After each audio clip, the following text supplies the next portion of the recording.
สบายดีเนาะพบกับพวกเราสองวาววันหน้าเนาะวันนี้สิพาไปยามเบ็ดไปนี่พวกเราก็สิพาไปยามเบ็ดเนาะเบ็ดที่พวกเราใส่ไว้เมื่อวานนี่บูสิเป็นจะได้พาไปเบิ่งผลงานนำกันเนาะขี่ไม่สั่งเราขึ้นลมแล้วเรื่อยเจ้าพูดเห็นปะ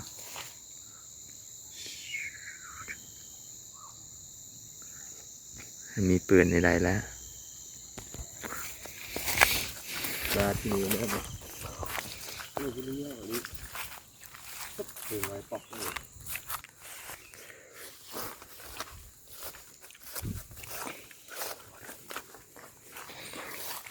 ทำก่อนไหม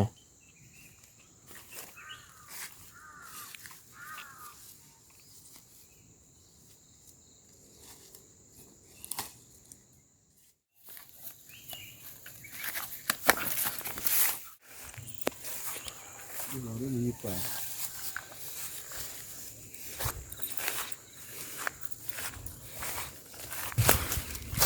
ยังไม่ถึงกันนะ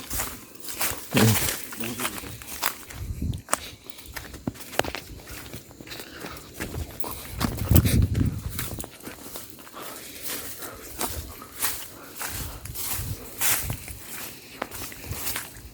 นะปุ๊บจะปุ๊บปุ๊บปุ๊บ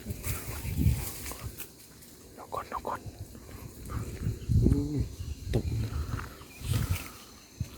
นอนนี่ไปจ้ะเนาะเด้นกกันนะเสียงนกกันนะ นี่มันปุ๊บ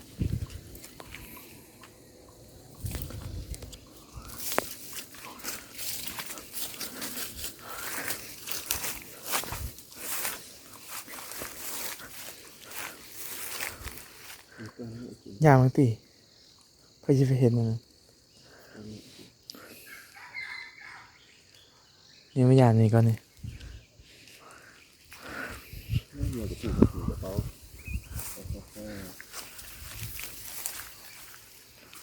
นี่เป็นหนึ่งก็ถือว่ามันดึงไปตรงนี้อู้คันจะล้มหมด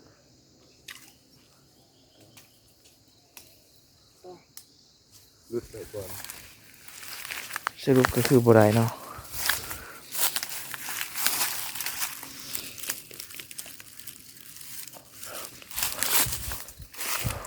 อย่างที่สองก็บ่ได้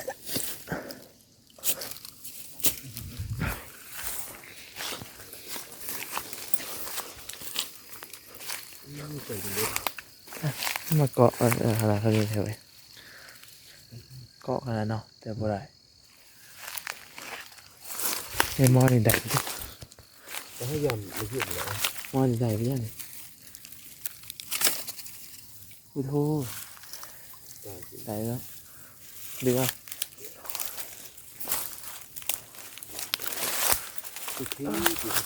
เอาดินไหม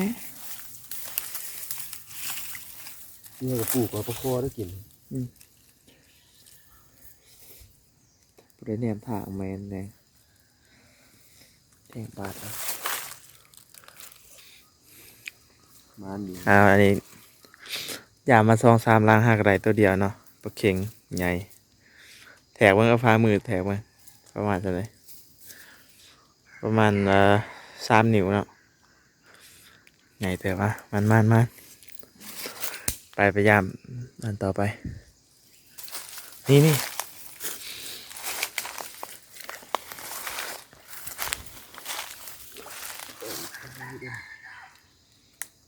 บ่ได้ครับ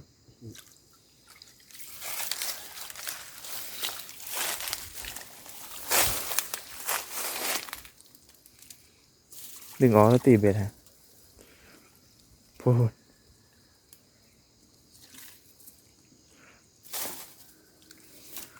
คือปลาเค็งแล้วมันรูดผมใครมายางมันคืนได้ไปยังเนาะไม่ถูกเลยพ่อคอเลยกับปู่ใครมายางมันคืนได้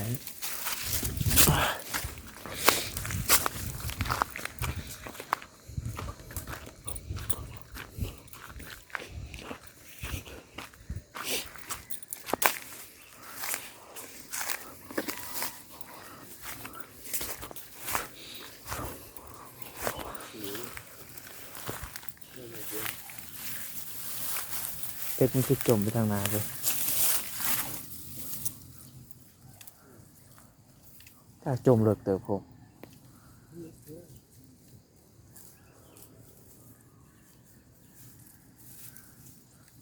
มึงมันหนักกว่า เอาสิเห็นไหมทำเล็กว่ะ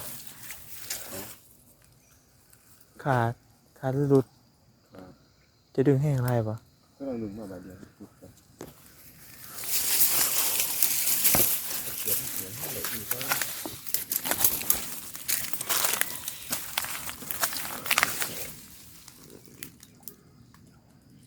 ก็กดไล่ไป เงินแก้อันที่ได้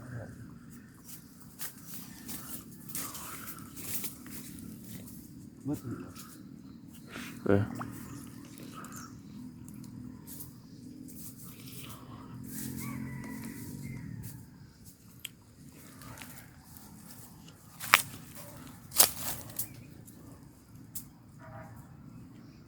บ่ได้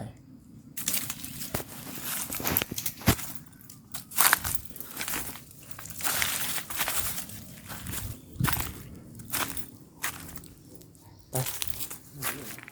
ฮะ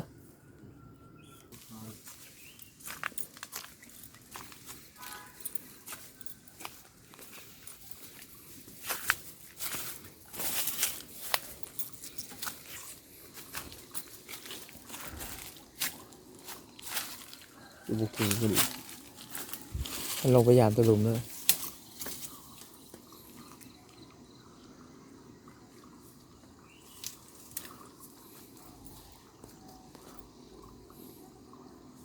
ซ้ายเป็นหุดถึง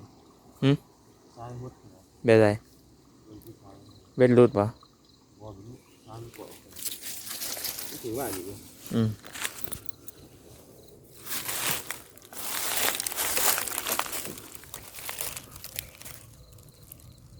เมื่อเลย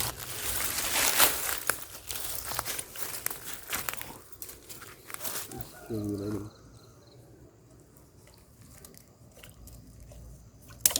ถือไปย่านหลังหนึ่งศพ จะถือ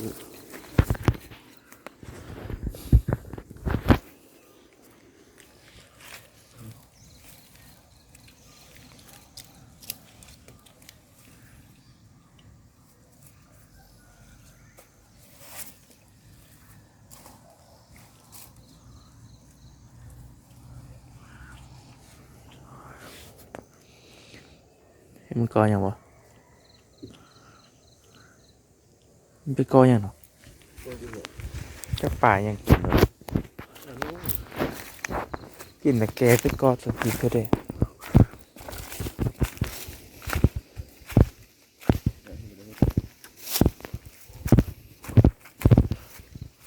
อันนี้ได้ไหมจ๊ะ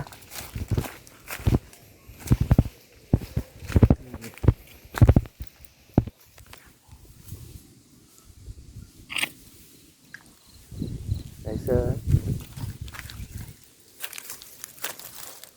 ไหนอีกเนาะ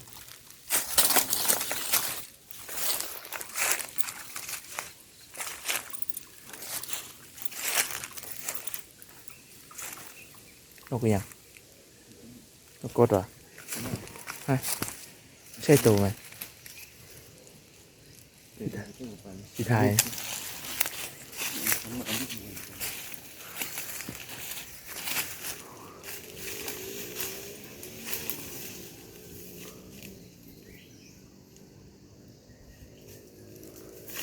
ได้ปะ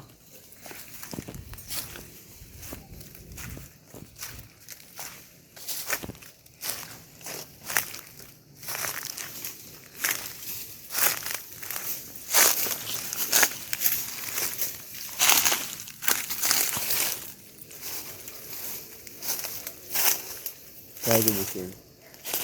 โอเคนี่นะก็ใช้ปีกครับ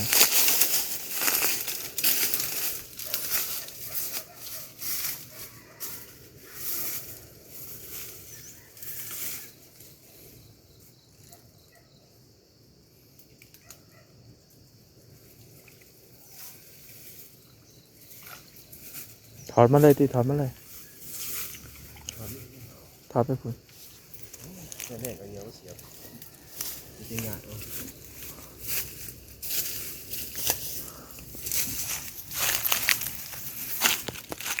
ดูผลงานเนาะถ้าได้2 โตวเบิ้งใช่จิประมาณนี้ เป็นปลาเค็งไซโลเนาะไปเอามื้อนี้เฮาสิตอนนี้เฮาสิจบคลิปเพียงเท่านี้เนาะบ๊ายบาย